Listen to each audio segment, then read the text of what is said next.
लोकसभा चुनाव खत्म होने के बावजूद महाराष्ट्र की सियासत में अभी काफी उठापटक की स्थिति है। ऐसा इसलिए क्योंकि नतीजे सत्ताधारी गठबंधन के अनुकूल नहीं आए हैं और कुछ महीने पहले एनसीपी में हुई टूट के बाद डिप्टी सीएम अजीत पवार की पार्टी को महाराष्ट्र में झटका लगा है। अजीत पवार की पत्नी सुनेत्रा खुद बारामती सीट पर सिटिंग सांसद सुप्रिया सुले से हार गईं।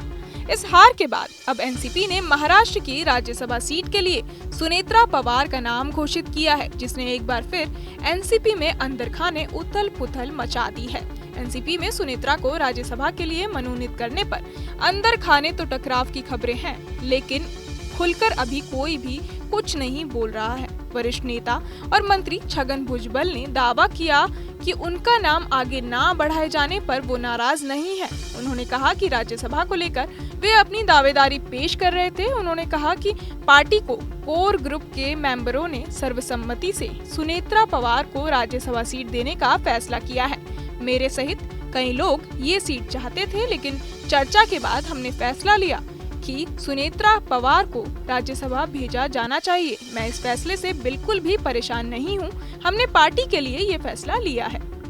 सुनेत्रा पवार के राज्यसभा जाने को लेकर पार्टी में नाराजगी पर छगन भुजबल ने कहा है कि ऐसी कोई नाराजगी है ही नहीं। जब आप किसी पार्टी में काम करते हैं तो आपको कुछ त्याग करने पड़ते हैं। पार्टी का हित सर्वोपरि है। एनसीपी की टॉप लीडरशिप ने भी इस मुद्दे पर एकजुटता दिखाई है। पार्टी के सभी मंत्री और दिग्गज नेता सुनेत्रा के नामांकन के दौरान मौजूद रहे। 25 जून को होने वाले उपचुनाव के लिए नामांकन दाखिल करने का आखिरी दिन था। ये उपचुनाव वरिष्ठ पार्टी नेता प्रफुल्ल पटेल द्वारा 2 साल बाद ही अपनी सीट खाली करने के कारण हो रहा है। सुनेत्रा की 4 साल की राज्यसभा अवधि की दावेदारी को उनकी पार्टी के महायुति सहयोगियों का समर्थन प्राप्त है, जिनमें कांग्रेस, एनसीपी और बीजेपी का समर्थन है। एनसीपी के अंदरूनी सूत्रों ने बताया कि इस राज्यसभा सीट के लिए 1 दर्जन से ज्यादा पार्टी नेता उम्मीद लगाए बैठे थे। एनसीपी के एक नेता ने कहा कि सुनेत्रा को राज्यसभा भेजने का फैसला तब लिया गया जब इससे पार्टी के सामाजिक और संगठनात्मक पद चिन्हों को बढ़ाने के प्रयासों को बढ़ावा नहीं मिलेगा। उन्होंने कहा कि इससे उन विधायकों और नेताओं को और परेशानी होगी जिन्होंने पार्टी के शरद पवार गुट से संपर्क करना शुरू कर दिया है।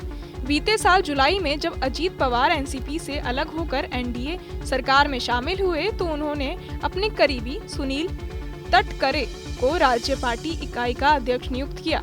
तटकरे की बेटी शिंदे के नेतृत्व वाली सरकार में मंत्री हैं, जबकि बेटा एमएलसी है। लोकसभा चुनाव में एनसीपी ने राज्य में सिर्फ 4 सीटों पर चुनाव लड़ा था। सुनेत्रा को बारामती से टिकट दिया गया, जबकि अजीत की रिश्तेदार अर्चना पाटिल को धाराशिव सीट से टिकट दिया गया। शिरूर से शिवाजीराव अधलराव पाटिल को टिकट दिया गया, जबकि रायगढ़ से तटकरे खुद उम्मीदवार थे। इनमें से सिर्फ तटकरे ही चुनाव जीतकर संसद पहुंचे हैं। बहरहाल, आप क्या कुछ सोचते हैं हमें कमेंट बॉक्स में जरूर बताएं और ऐसी तमाम खबरों के लिए सब्सक्राइब करें न्यूज़ नेशन।